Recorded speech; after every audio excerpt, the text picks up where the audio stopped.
po sa nakita muna nating balita na kung saan eto napakatindi po nito dahil ayon po sa DILG, ito daw pong arrest warrant para daw po kay Atong Ang, ilalabas na daw po mga kababayan. So ngayon, pakinggan po natin etong nakita po nating balita galing po sa Bilyonaryo News Channel mga kababayan. I-play na po natin ha. Comment nyo pag walang boses para magawa na agad natin ang paraan. Ano po, so ito, i-play na po natin. Asahan daw ang pag-aresto kay Bilyonaryo gaming boss Charlie Atong Ang sa mga susunod na araw. Sa The Spokes ng Bilyonaryo News Channel, sinabi ni DILG Secretary John Vic Remulla na ilalabas na ang arrest warrant laban kay Ang.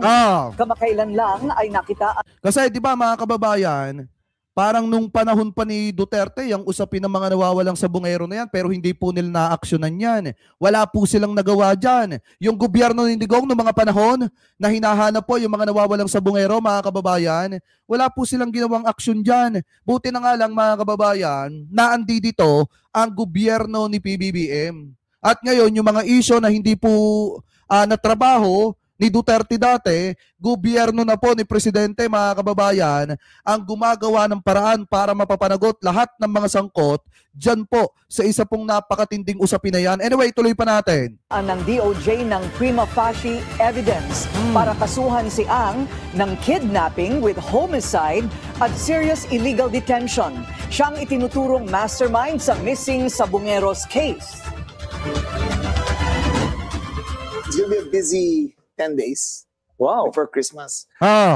One, we're anticipating an Atong Ang arrest. It's been filed in 4 courts all over the Philippines. So the first one to give a warrant of arrest, we're gonna arrest him with 31 others. They've issued a warrant of arrest already? So ibig sabihin, bukod kay Atong Ang, may 31 others pa na malalabsan po ng arrest warrant mga kababayan. Anyway, tuloy pa natin. Not yet. But all issues are joined. All information have been filed. So.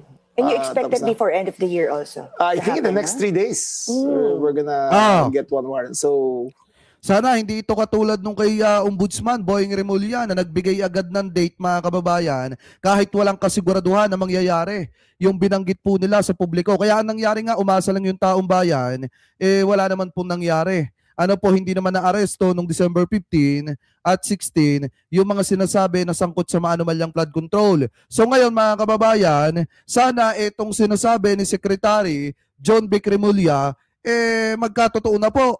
Ano po kasi ang taong bayan, nag-e-expect po talaga at tumaasa na talagang mapapapanagot na po lahat ng may pananagutan sa kamay ng batas. Anyway, ay sa mga hindi pa nakakapag-like, like nyo yung ating live streaming. Magandang gabi sa inyo mga kababayan ha. Anyway, tuloy pa natin. Wait, you're already forewarning Atong baka tumakbo yan. I think he knows. I don't think it's a big secret. He has all these lawyers. Diba?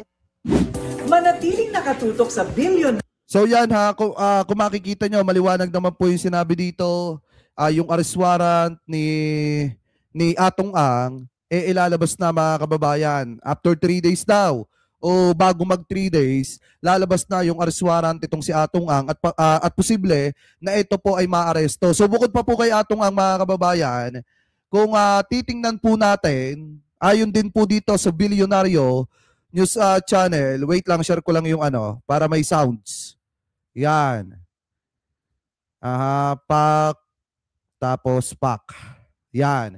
So ayon din po mga kababayan, dito po sa Bilyonaryo News Channel, bukod po kay Atong Ang na malalabsan ng arrest warrant, meron pa daw pong nasa 31 others pa. So ibig sabihin yan yung mga kongresista, mga senator. So ngayon, kung mapapansin po ninyo, may nakita rin tayong balita na ayon po kay Remulla, 2 daw pong senador at 20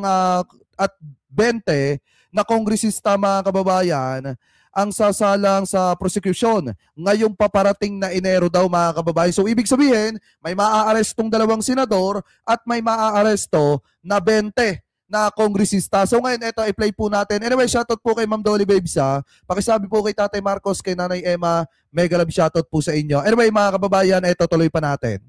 Mahigit 20 mambabatas na sangkot sa flood control scandal ang siguradong masasampulan pagsapit ng Enero. Nangunguna sa listahan si Contractor Eric Yap.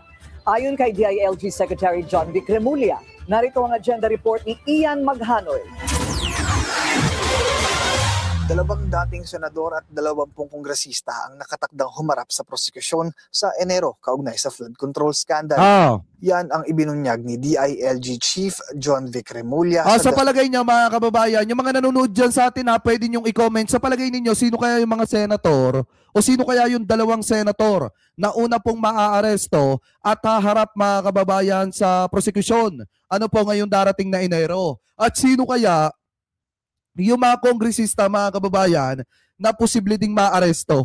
Spokes ng Bilyonaryo News Channel. They have ghost projects. They have some of them are contractors. I don't know to what degree of consanguinity is necessary in the eyes of the ombudsman. We haven't talked about that. But the definite ones, I think there are 10 with direct financial links to the Discayas, to the Eric Yaps, to all these contractors. May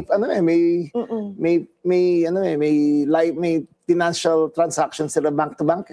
Ayon kay Remulla, may conclusive evidence na mag-uugnay kay Benguet Congressman Eric Yap sa mga transaksyon ng tinaguriang flood. Alam niyo mga kababayan, sa totoo nga lang natatawa ako dito kina Pyra Lucas at doon sa iba pa na idinadawit po mga kababayan yung mga Yap doon sa Tarlac.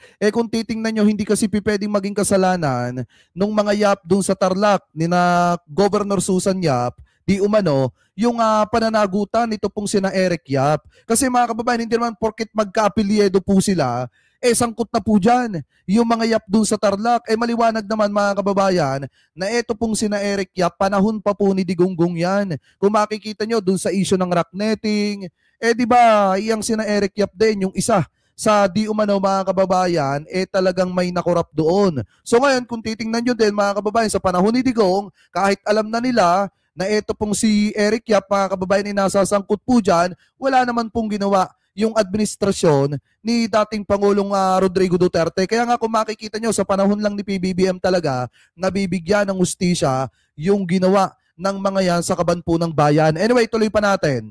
Control royalty na sina Sara at Curly Discaya. At malamang si Yap daw ang unang maaaresto at sasalang sa prosekusyon. Nako. There's an electronic transfer of money. They're crooks. They're not criminals. They're crooks. They're small-time crooks. Diba? The real criminals know how to hide. They know how to hide the transactions. But these guys are crooks. Diba? It baffles me how what kind of impunity they... Maybe part of the reason. Sinabi rin ni Remulla na 5 bilyong piso ang tinangay ni resigned Ako Bicol Party List Representative Zaldico. Ay, grabe din ito mga kababayan. Matindi din po itong ginawa ni Zaldico, na kung saan mga kababayan parang nagproseso ng pera na umaabot ng 5 billion pesos at pinadaan po yan sa crypto. Ano po, para siguro panggalaw-galaw niya po sa ibang bansa. Pero napakatindi, nasa 5 billion pa rin yung naiproseso po niyang pera.